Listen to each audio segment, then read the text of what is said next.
அதிகாரம் 4. ஆனாலும் கடைசி நாட்களில் கர்த்தருடைய ஆலயமாகிய பர்வதம் பர்வதங்களின் கொடுமுடியில் ஸ்தாபிக்கப்பட்டு மலைகளுக்கு மேலாய் உயர்த்தப்பட்டிருக்கும். எல்லா ஜாதிகளும் அதனிடத்திற்கு ஓடி வருவார்கள். திரளான ஜாதிகள் புறப்பட்டு வந்து, நாம் கர்த்தரின் பர்வதத்துக்கும் யாக்கோபின் தேவனுடைய ஆலயத்துக்கும் போவோம், வாருங்கள். அவர் தமது வழிகளை நமக்கு போதிப்பார், நாம் அவர் பாதைகளில் நடப்போம் என்பார்கள். ஏனெனில் சீயோனிலிருந்து வேதமும் எருசலேமிலிருந்து கர்த்தரின் வசனமும் வெளிப்படும். அவர் திரளான ஜனங்களுக்குள் நியாயம் தீர்த்து தூரத்திலுள்ள பலத்த ஜாதிகளை கடிந்து கொள்ளுவார். அப்பொழுது அவர்கள் தங்கள் பட்டயங்களை மண்வெட்டிகளாகவும் தங்கள் ஈட்டிகளை அரிவாள்களாகவும் அடிப்பார்கள். ஒரு ஜாதிக்கு விரோதமாய் மறு ஜாதி பட்டயம் எடுப்பதில்லை. இனி அவர்கள் யுத்தத்தை கற்பதுமில்லை. அவனவன் தன் தன் திராட்சைச் செடியின் நிழலிலும் தன் தன் அத்திமரத்தின் நிழலிலும் பயப்படுத்துவார் இல்லாமல் உட்காருவான். சேனைகளுடைய கர்த்தரின் வாய் இதைச் சொல்லிற்று.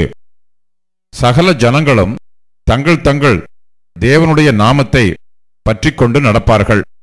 நாங்களும் எங்கள் தேவனாகிய கர்த்தருடைய நாமத்தை பற்றிக்கொண்டு என்றென்றைக்கும் உள்ள சதா காலங்களிலும் நடப்போம்.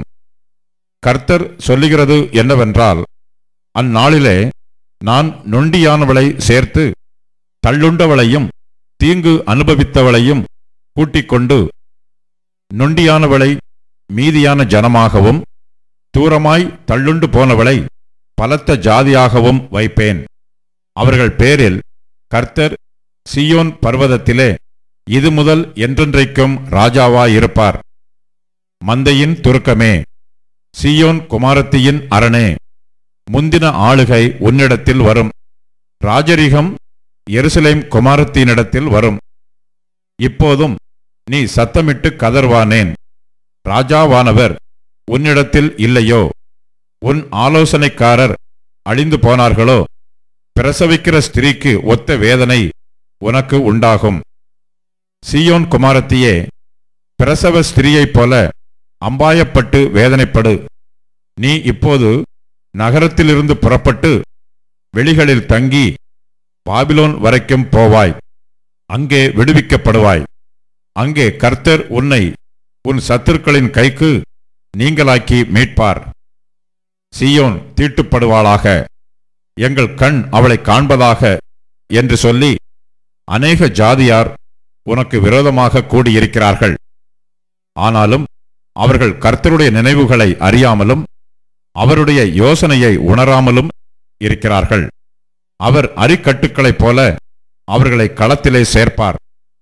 சீயோன் குமாரத்தியே, நீ எழுந்து போரடி. நான் உன் கொம்புகளை இரும்பும் உன் குளம்புகளை வெண்கலமும் ஆக்குவேன். நீ அநேக ஜனங்களை நொறுக்கி போடுவாய்.